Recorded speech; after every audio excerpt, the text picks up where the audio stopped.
So Russian sprints, what are they? How to do them properly, I suppose, is the main point to what I'm going to talk about here. So this is something we've built with a workout builder in Training Peaks with a description in the box, and it's really the description you need to read.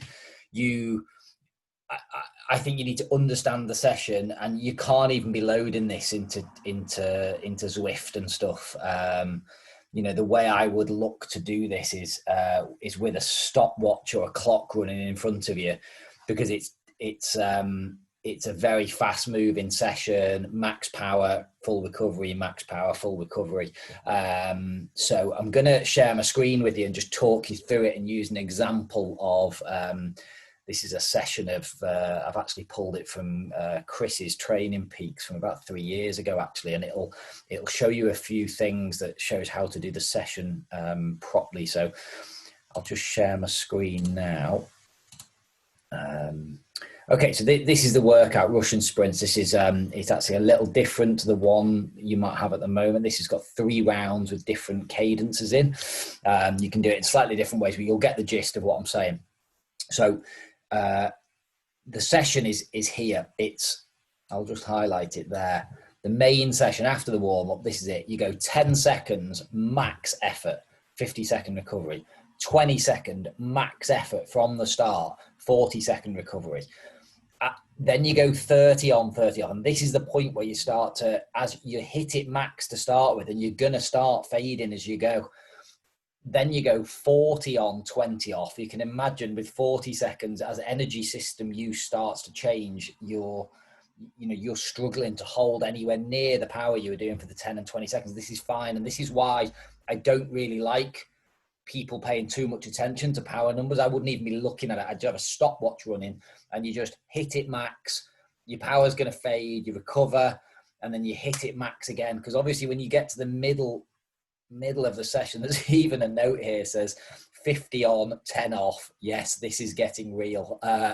You go into a full minute of max effort in the middle of all this. So, you're, as well, we'll look at Chris's data now. So if I go into this session, these are done at different RPMs. I think Chris is probably better at the slightly lower RPM stuff here. I'll zoom in on this middle session so you can see it here at the 10-second effort early on. He's hitting like close to 700 watts, recovering down at 150 watts. He's just about like rolling the pedals over. The 20-watt effort, the 20-second effort is like sub 600 watts.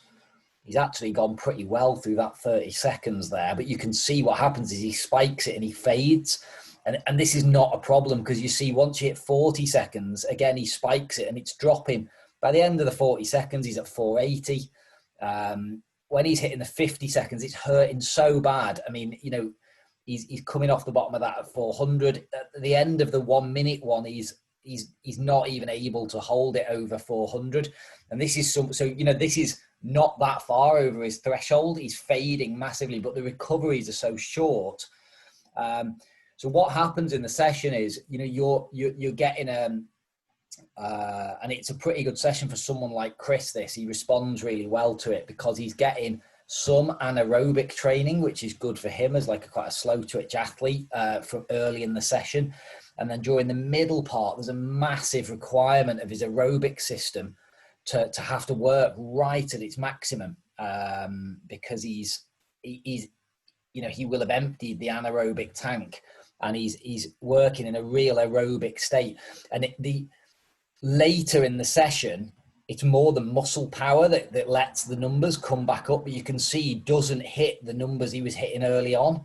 So again, the reason I'm explaining this in a video is don't worry about about your wattage. It's just go hard. It's going to fade. It's going to hurt like hell. But if you start letting the numbers get in your head, this session goes all wrong.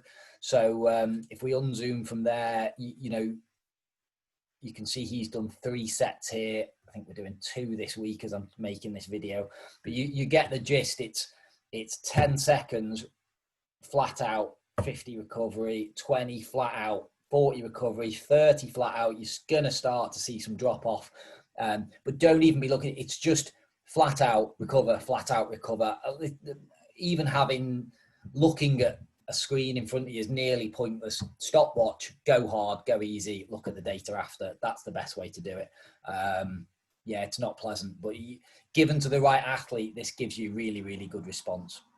So, yeah, hope that makes sense. I look forward to the feedback on this session. It's always pretty interesting.